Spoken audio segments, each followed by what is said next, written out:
that Russell Westbrook broke up the Denver Nuggets, and he's the reason that Mike Malone, or a major reason Mike Malone got fired. Let's talk about it. Check out the NBA Talk playlist, thumbs up the video, share the video, subscribe to the channel.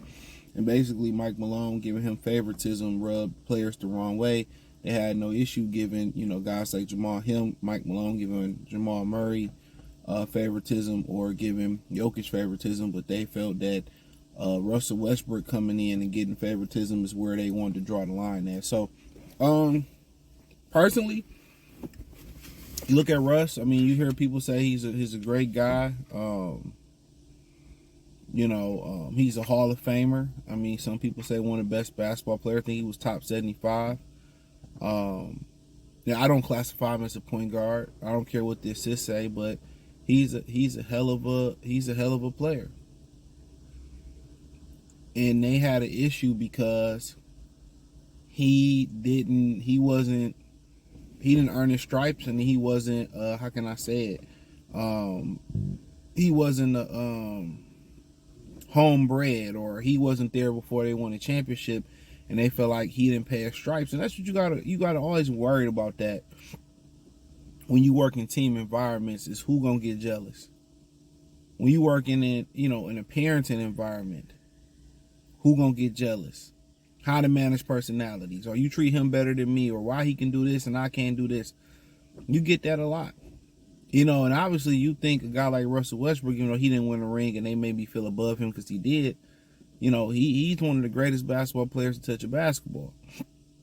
So you think if he, needed a rest day, or, he wanted to fly to Vegas, I'm just throwing hypotheticals out there, and come meet them later in the season, you'd think they'd be okay with that. So how he treated Westbrook rubbed people the wrong way, and I think the tipping point was he missed a layup and fouled a three-point shooter, and maybe Mike Malone didn't light into him like he would light into Jamal Murray. He would light into Nikola Jokic. So they started to probably see it as some type of favoritism, and so be it, man. That's how sensitive people are. We created a society where a lot of guys are sensitive, and certain guys get grace. I mean, look at what he's done. He's get grace. So it's basically like you getting a stepchild, and your biological kids feel like you treat the stepchild better. That's basically what it is. That's exactly what it is. So, honestly,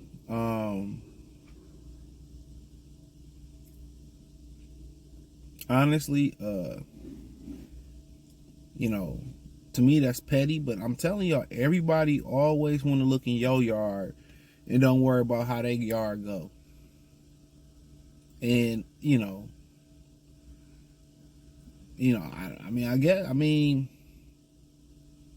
I need to know how far the favoritism went. Was it like he didn't have to fly on the plane, or he let family members fly? That's fucking Russell Westbrook.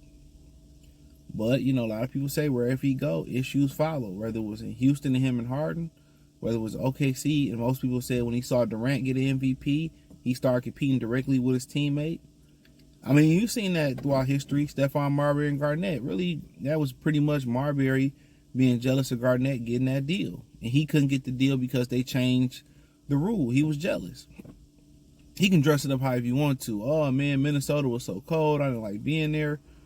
And his career was never the same. Him and Kevin Garnett was best friends. And like I tell you can't be in a relationship, no matter what the relationship is, platonic, sexual, homeboy, homegirl, with somebody that's jealous of you or that's in competition with you. You can't be in those type of relationships.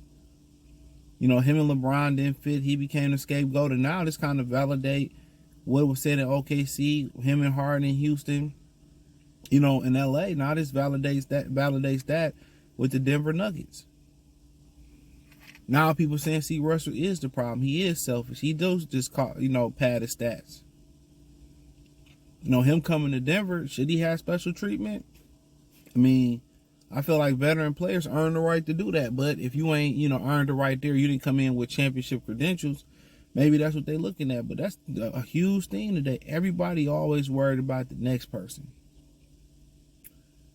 This is why when you go on a job, you never discuss your pay. somebody find out you making way more than them, it's a problem. You know, you keep that close to the vest. A lot of these guys are in the pissing contest with you. A lot of these women are in the pissing contest with you. And I hear people saying, but if I'm doing the same job and we making the same money, I'm like, man, what you worry about the next man for? Then, hey, guess what? If they don't value you like that, start to provide value or go elsewhere. It's simple.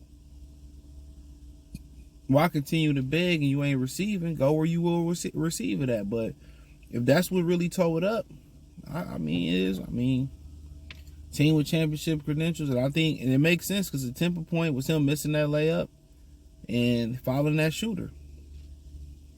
So really, it kind of add up. And he divided the locker room, and you know, he lost the locker room because he coached him hard and he gave Russell a pat. But it's different strokes with different folks. Some guys you can coach hard. Some guys you got to be a little bit, you know, softer with, a little bit. Some guys you got to get extra attention. You know, some guys you don't got to give any extra attention. But that's just where we at in society, man. Like, no matter what you done for somebody and all the things that Mike Malone, and I'm not talking about the organization per se, all the things he done for those players, he laid it on the line for those players, and in their opinion, he make a mistake by showing Russell Westbrook too much love, and they turn on him. They turn on him. I mean, I heard him, you know, he had to do an interview with off the record with Windhorse. He was saying how much he appreciated Nikola Jokic. He, you know, allowing him to stay in Denver all those years, and his kids to, you know, go through school through Denver, and, you know, go through school and not have to move around and be in Denver. He appreciated them. He loved those guys. He a hard-nosed guy. And maybe Russell Westbrook is just one of those guys that he knew he couldn't be that way with. But for them to quit on you, just let you know the greater people out here. That's really what women do. A lot of women do that. You could do 1,000 great things for a woman, and the one time you say no, now they want to get lost like applesauce. Come on, man. So you do one bad thing. We had 7 years. I'm the reason Nikola Jokic is there. He picked Jokic over Nurkic. People forget that was a thing when they was in the beginning of their careers. You know, and make one mistake, and a lot of people ready to cut out and count you out. So might be a blessing in disguise. But I mean, after that layup he missed and that 3-pointer shooter he fouled, this make perfect sense. So thumbs up the video, share the video, subscribe to the channel. That subscribe button is the bell icon button. Check out the NBA Talk playlist. Hit the link tree. Find me on X, Instagram, Spotify, Anchor, Cash App, Venmo, PayPal. Join the Patreon. Appreciate the love and support. Peace.